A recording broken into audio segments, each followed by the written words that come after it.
Is everybody in? Is everybody in? The show is about to begin.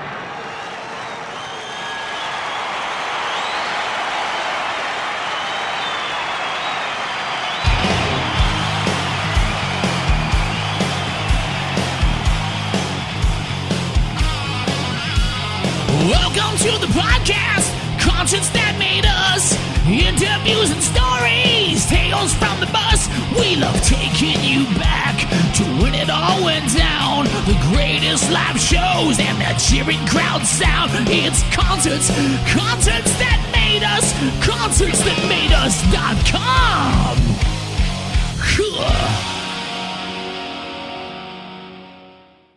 Ven, welcome back to the show. Hey, it's a pleasure to be back, Brian. Good to see you. You too. It's fantastic now. So it's been just about 2 years since we spoke. How has life been? Well, it's been, the post-pandemic world's been pretty, it's been kind of different. I'm sure it's the same over there in Ireland. We lost 3 years as a result of the pandemic. We had just done a really big tour with LA Guns the last quarter of 2019, and played New Year's Eve at the famous Whiskey A Go-Go, which was the last show of the tour. A lot of shows back east. And the band went in and recorded 10 songs in the studio. We were on fire.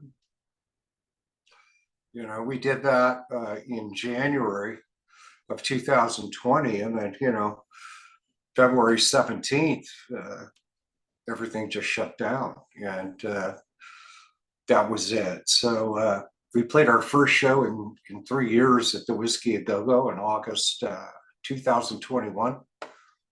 We headlined the Whiskey, packed the place, and did a bunch of one-off shows.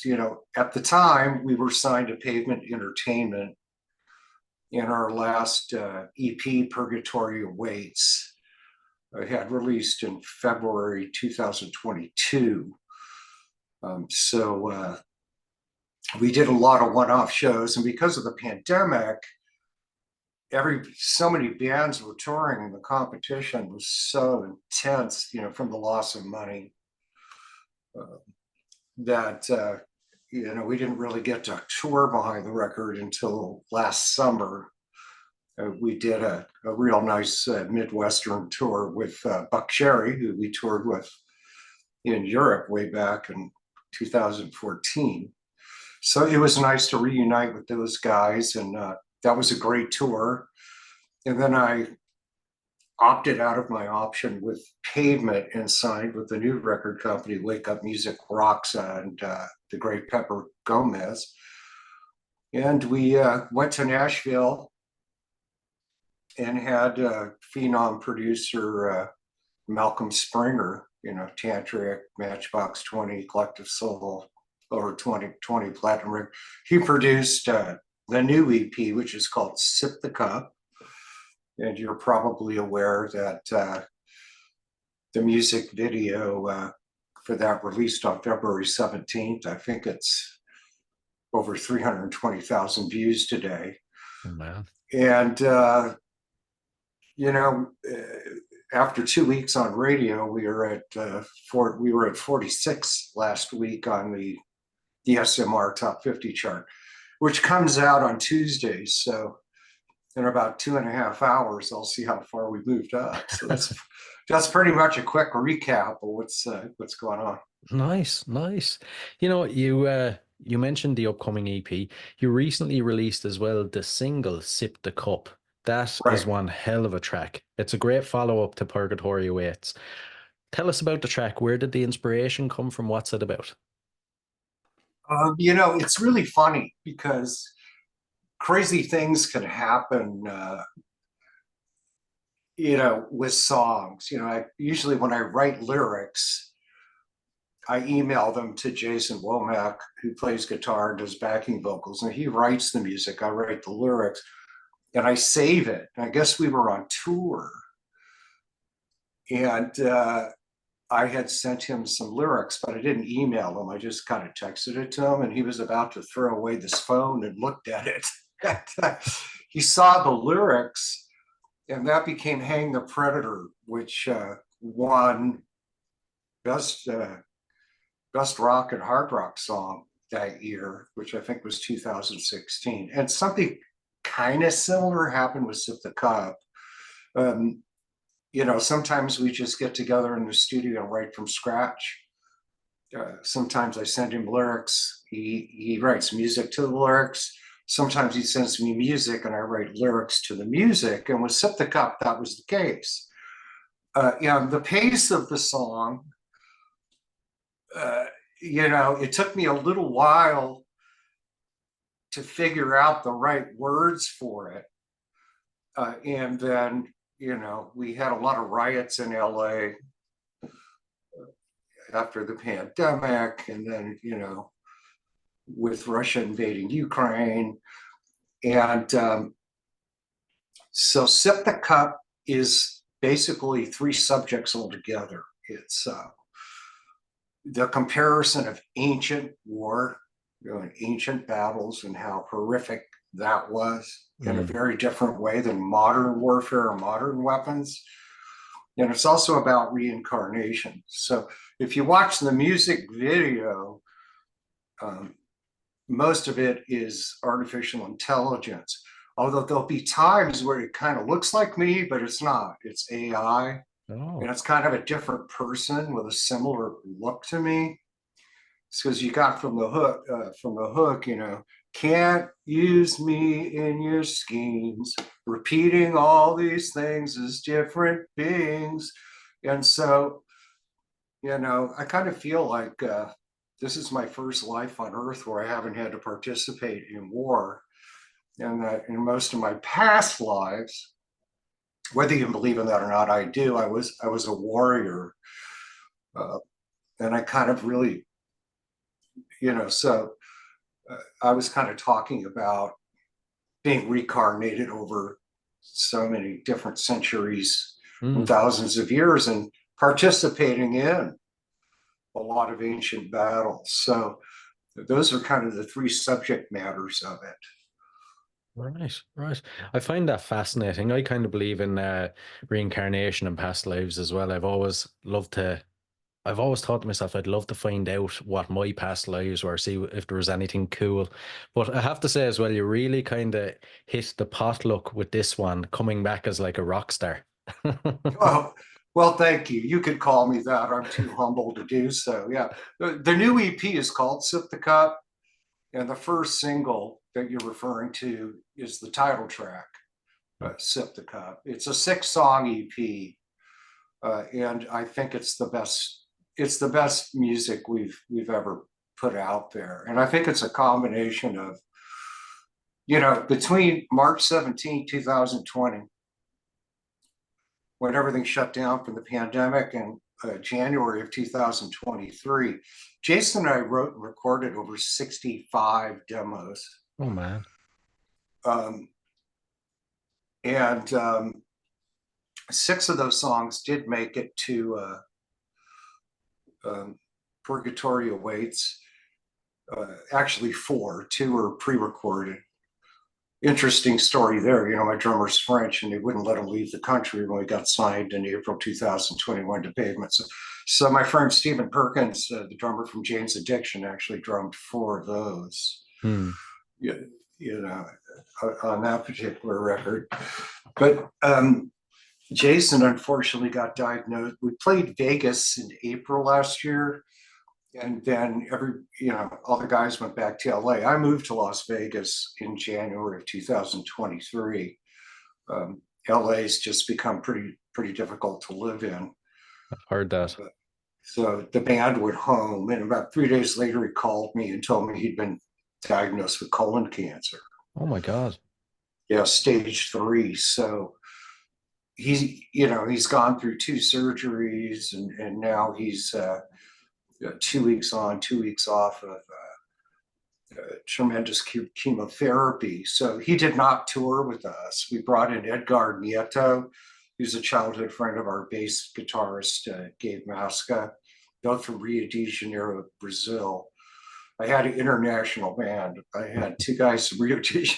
I had a bass guitarist from Rio, a guitar player from Rio. Gabe is a great singer, so he did the backing vocals. Victor Singer's from France.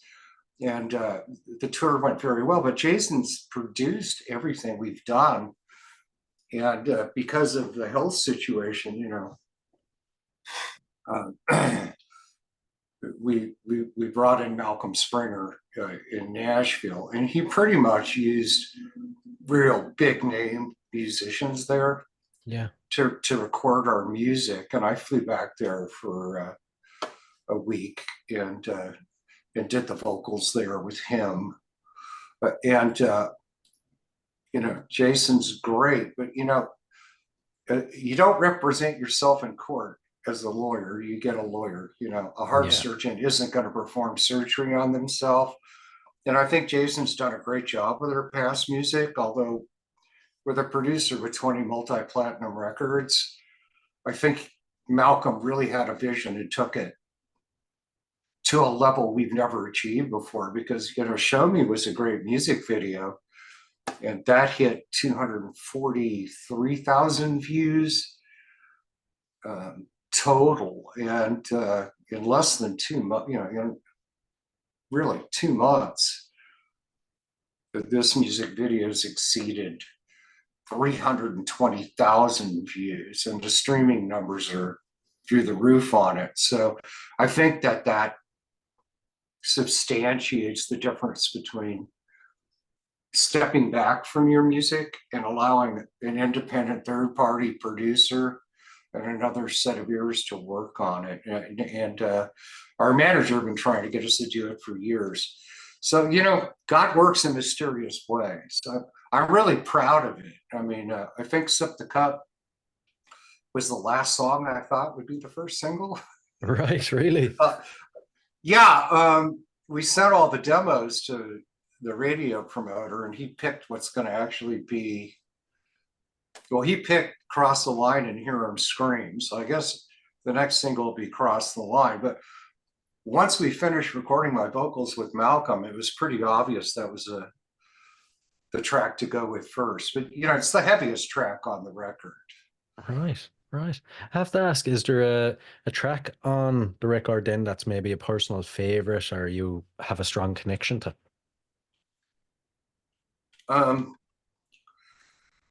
Well,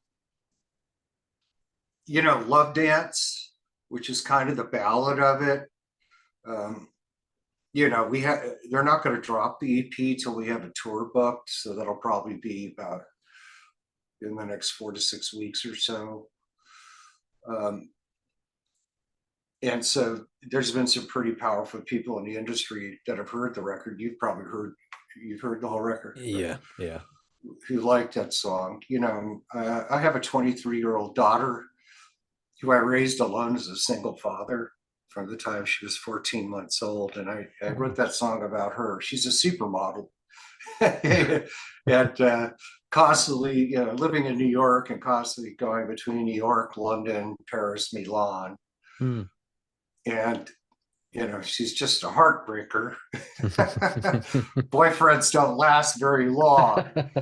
Right. So, I wrote Love Dance about my daughter, who I love very much. And so I think that might be my favorite song. And then my second favorite song would be War Machine.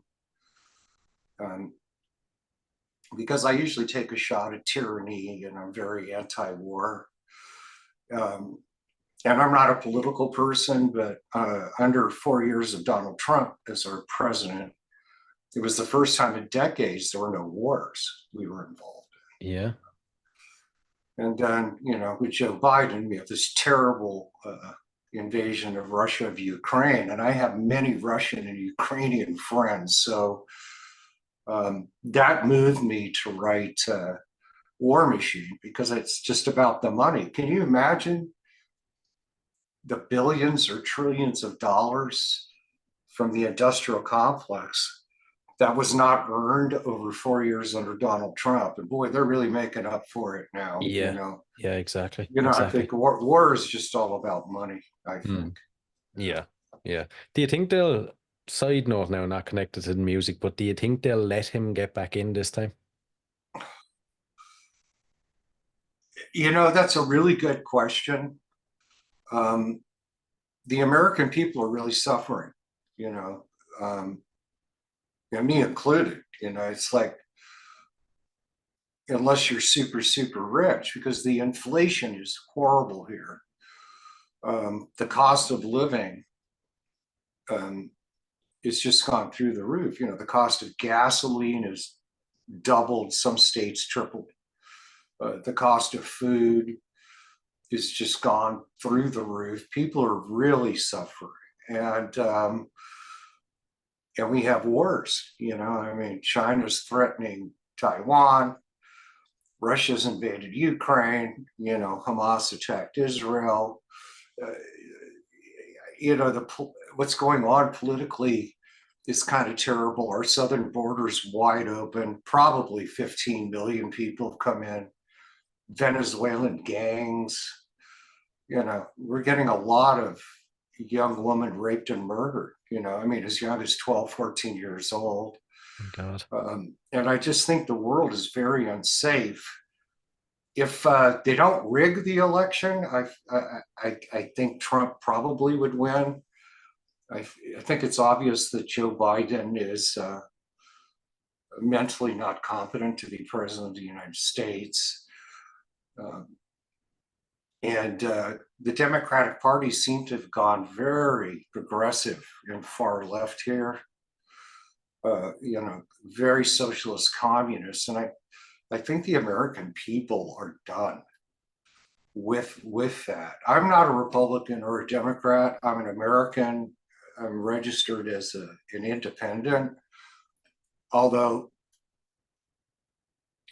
I think all of our lives were much better under Donald Trump than they've been the last 3 years under Joe Biden. I think that his foreign policy is very weak because he's weak. I'm not saying he's a bad guy. I mean, all politicians have a real bad side to them. Although to have a guy you can't remember what he had for breakfast or how to walk off a stage, and Yeah, it's a bit crazy. uh, you know, as the leader of the most powerful country in the world is scary. Yeah. Yeah. Yeah, it really is. Really is. But it kind of goes to show as well, like realistically, when you think about it, they're not going to let someone like that be in power. So who's controlling him? Is he a puppet for someone else, you know? Yeah, we don't know who the real Lizard King is, but it's certainly not him. No. The scariest thing is who is really running this country. You Mm. know, we really don't know. But you've got all this human trafficking and drugs and everything coming in through the southern border. Women and children are being trafficked, and it appears the Democratic Party just doesn't really care. They want illegal aliens to be part of the census, and what that does is it increases the electoral votes of states that have large populations of them, which is primarily California and New York, which always go Democrat. And it also creates a situation where they have more congressional districts. So it's clear that they don't care about the Americans' quality of life. They don't care about people's daughters being raped and murdered. What they care about is remaining in power. Yeah. Yeah. And That's it. yet they want all these people in here to help them create a situation where they can control the House of Representatives, the Senate, and retain the White House. They only seem to care about power. Democracy is freedom, and it's pretty scary. It is. I Yeah. mean, I'm not a real big fan of Donald Trump either. Although to have a political opponent slapped with numerous lawsuits and that Soviet Union and Nazi Germany kind of stuff. It's pretty scary. I don't like it. And, I mean, I'm a child of the 70s music and, Mm, you know, and it'd just be nice to have someone run this country properly and show the world that we're strong and make the yeah, world a safer place for everybody because it's dangerous right now, man. it is. It is. It's getting a scary place, a very scary place everywhere. But I suppose we better get back to the music. What do you think fans of your music are going to love about the new record? What do you think will stick out to them? I think that they're going to be hearing a real different production in the arrangements of the songs. Um, they're going to hear a vast progression forward from the last record, Purgatory Awaits. Um, I quit smoking and started working out at the gym and doing all these things, which has made my vocal much more powerful, and my vocal range has increased tremendously. So I think they're going to really dig the music, the guitar parts, and they're going to hear my voice in a way they've never heard on any other record. So so far, the fan reaction just at the cup has just been incredible. Although I don't think it's the strongest song on the record. Right. And is this a good sign of how the band is going to go in the future? Are you going to keep the production outside the band? And is this the sound you're going to continue with? Yeah, well, we have a saying in America. I don't know if you have it over there in Ireland, but we say if it ain't broke, don't fix it. Yeah, I like it. And Malcolm Springer loves our band, and he really understands how to produce it and take it to a level it's never been before. So I think when we do make another album, we'll highly likely make it with him. Although that'll be down the road quite a bit because the record hasn't released yet, and we probably got 12 to 16 months of touring to do behind it before we think about it. But we've got 5 or 6 records worth, full 10 length LPs worth of material to pick from. But until Jason's feeling better, we just can't write any new songs. Yeah, yeah, understandable. And before we dive into the last couple of questions, then give us some highlights from shows you've played since we last spoke. I know you said the headline at the Whiskey and everything. Is there any other shows that stuck Well, out to you? that was really something because it was our first show, in 3 years. And then that was August of 2021. And then at the Whiskey A Go Go in Hollywood. And then New Year's Eve, LA Guns always play. So the day before New Year's Eve, we played with Stephen Piercy from Rat. And so we were direct support to him. And that was just another incredible show. A little bit shorter set. And then we did a pretty big tour last summer with Buck Cherry.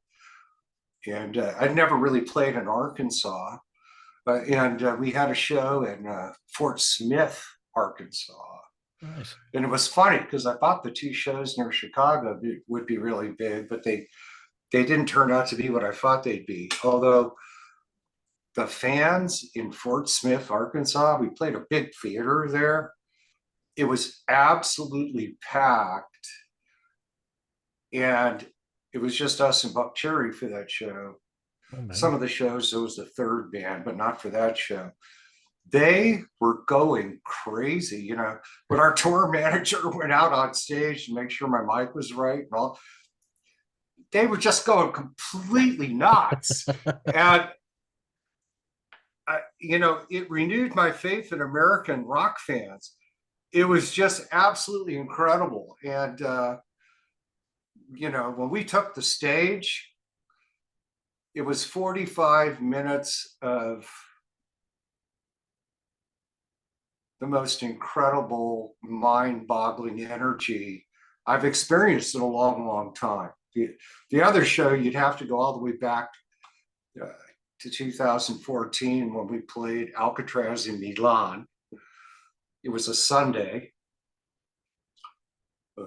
It was,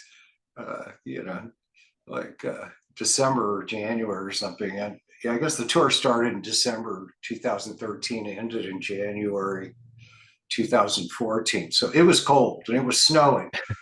And they were lined up for literally over half a mile, US a mile. I don't know what that is in kilometers, for 3 hours just to get a good spot when they came in.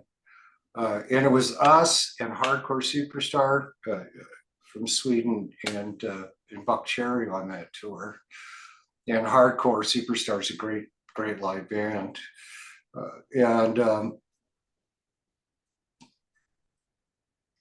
When we took the stage, it was pretty much like Fort Smith, Arkansas. Although that was the first time, we're really famous in Italy. We can headline there now. So that was the first time I ever played a show where they were actually singing my songs back to me. That was the first experience that I had. And, as somebody in a band, whether you're, playing guitar or bass or the lead singer or whatever, that first time where you play a show and you've got 5,000 people singing your songs back to you, that's like the first time your child says daddy to you. I could imagine. When you're playing with guys like Buck Cherry and all, do you approach it like, right, we are going to try win the crowd over and make them our fans, or we're going to play louder than Buck Cherry? Yeah, we don't really care who we're touring with. We've toured with some pretty big people. We've toured with Alice Cooper. We've toured with Slash from Guns N' Roses. So, we toured with Michael Schenker. We've toured with some pretty big bands. Yeah, man, that's our stage time. And when we go out there to make sure whoever's coming on after us brings their AAA game. And that's, that's what we're supposed to do. We're there to make a statement and win over a lot of new fans. And there's been some tours where we've been, the first of three. And everybody's all nice and friendly before the first show. And then one of two things happens. You come off the stage as third up, and then the direct support band is staring into outer space and don't speak to you for the rest of the tour. or you become brothers for life. Like Hardcore Superstar and us, we came out and killed it, which forced them to come out and kill it. And it took about 7 or 8 shows for Buck Cherry to really find themselves. Really? Oh. Yeah, on that tour, because they had some new players in the band. They had a new guitar player, they had a new bass player, and we heard some really heated meetings going on in their dressing room. I could imagine, because it started off in Germany, and after the 8th show, they got it together, and boy, they just they had their AAA game on. All 3 bands did for the rest of the tour. In fact, when we did the UK run, nobody really in the UK knew who Hardcore Superstar was at the time. They didn't even know. They knew who we were. They knew who Buck Cherry was. But, obviously, they've known for many years now who Hardcore Superstar is. So, yeah, you go out there, that's your time, and you don't care who you're touring with. You just go out there and you leave your entire heart and soul on that stage. That's what we've always done that. Good. Good to hear. Good to hear. Right. The last couple of questions. So there are a couple of random fun ones. First one, what are you currently obsessed with? It can be anything at all. What am I obsessed with? Obsession.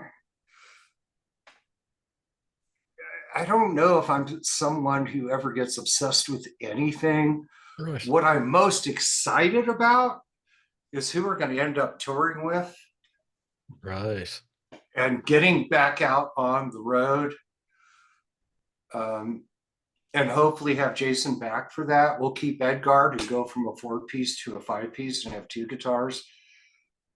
If that happens, it's going to be a Venrez lineup no one's ever heard the likes of.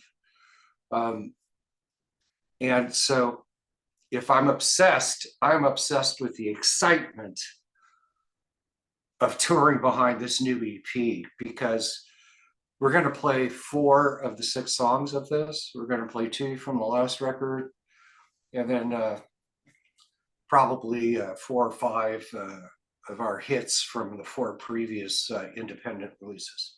Mm. Yeah. Yeah. I suppose you can't tell us any of the prospective bands on the list that you could be touring with, no? It could be anyone from Bush to Tesla to Alice Cooper to Breaking Benjamin to Alice in Chains. Our management's talking to all of them. I'd love to tour with the Cult. That'd be cool. Yeah, I mean they played. Well, they've got the Pearl Theater here. It's one thing about living in Las Vegas. You get to see a lot of great shows. But they have the Pearl Theater at a hotel near where I live called the Palms, and I saw. Why can't I remember his name? Yeah, Iggy Pop. Ah, yeah. Yeah, and he had Duff McKagan and the band from Hell on stage with him. But I did go there a few months ago to see the Cult. They had Cold Cave open for them, and I could see why, because their sound is very kind of similar to that genre. Although when the Cult came out, who I'd never seen before, and they're one of my favorite bands, I thought to myself, we would have been a much better opening band. So Yeah. I've asked my manager to reach out to Ian, because that would be really cool too. But at this point, I really don't know. I think we kind of match up. We can open for anybody over the last 50 years because of our sound, but I think we match up best behind this album with one of the 90s bands. Yeah. Yeah. I get that. One of the Tesla would work because Jason was influenced by the Jesus and Mary Chain. And so like Tesla and Tool and all those bands that were influenced by it, we would fit in with. But I think the 90s bands, Breaking Benjamin, Alice in Chains, Bush, Stone Temple Pilots, Pearl Jam, those kind of bands, I think we would fit well with. That'd be one hell of a show. You and one of those on the lineup be the ultimate. And the next question, what is your go-to album? What's an album you always go back to? Oh, that I love? Hmm. Get Your Yayas Out by the Rolling Stones. Right. Right, because they're still touring. Hmm. And of course, Brian Jones had passed away before I first saw the Rolling Stones in 1972. I was a wee little teenager, and I was in the 13th row center. There was some girl that had a crush on me. They had 2 tickets and invited me to go with her. And Stevie Wonder opened for them, right? And that lineup with Mick Taylor on guitar, I think a lot of the younger crowd really don't know what the sound of the Rolling Stones was. Because when Mick Taylor left in 76 and Ron Wood came in, and nothing bad about Ronnie, because I loved Rod Stewart and the Faces and all that. But, Mick Taylor's just was incredible. So in 1969, they put out a live album from Madison Square Garden called Get Your Yayas Out. I think it's just an EP with 7 or 8 songs on it. And if you listen to that, that is the Rolling Stones at the top of their game. You know, like Street Fighting Man and that guitar solo by Mick Taylor. For all you guys watching this show, if you really want to know what the Rolling Stones' true sound was, listen to Get Your Yayas Out. Some solid advice there. And before I let you go then, future plans that are set in stone, is there anything you want to share with us before I let you go? Well, right now, the only thing set in stone is, we want to see how far up the charts the single goes. And what's set in stone is in the next 4 to 6 weeks, know who we're touring with and make plans to get the band all together and start rehearsing to get out on the road. And, you know, that is set in stone. And we're gonna tour behind this record. And some streaming television station thought it was my story and the band story was pretty interesting. So they started filming a documentary on me and the band, nice, beginning with that show at the Whiskey in August 2022. And they actually went on tour for a lot of it with Buck Cherry and filmed a lot of that stuff. And that movie's going to hit streaming television probably in November or December this year. So I think millions of people are going to see that. And I think that's going to open the door to much bigger things going into 2025. Definitely. That's unreal. That is unreal. Not many bands get documentaries made about them. Well, not these days anyway. Well, you know I don't look at it, but I was 55 when we did our first tour. The band was a hobby. I started at 54, and I thought I was too old to be taking it more serious than that. And they tricked me into playing a show, and the next thing I knew, I was on tour with Alice Cooper, then Slash, and we blew up. And then Buck Cherry, and we blew up through the roof. So I had never really planned on that. You know, I got my first record contract at 66 or 7. My first ever radio single released at like 67 and hit number 2 on the charts. Yeah. My second one released at 68 and hit 17 on the charts. And I've toured with Alice Cooper and Slash, who are in the Rock and Roll Hall of Fame. And now I'm on my second record deal with a new record coming out and turned 69 in January. So, crazy. You know, I'd like to be humble, but if you can tell me anybody else who's done what I've done, I'd like to know who they are. So it's just kind of a good message that it's never too late to rock and roll. It's kind of the American dream, or everybody's dream, that, you know, it's never too late to live your dreams, and that, you know, if you believe, everything is possible. So I think the message outside of the music of, you know, what I've achieved with the band and all the hard work I put in to get to where we are is, I think that's a good message for people. Definitely a true inspiration. Yeah. Listen, Finn, it's been an absolute pleasure again. Thanks a million for coming on. Hey, it's been a pleasure. I can't wait to get back to Ireland.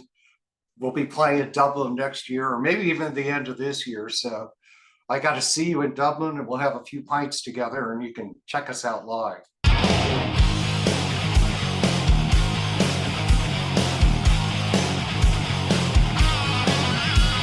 Welcome to the podcast, Conscience That Made Us. Interviews and stories, tales from the bus. We love taking you back to when it all went down. The greatest live shows and the cheering crowd sound. It's concerts that made us, concertsthatmadeus.com.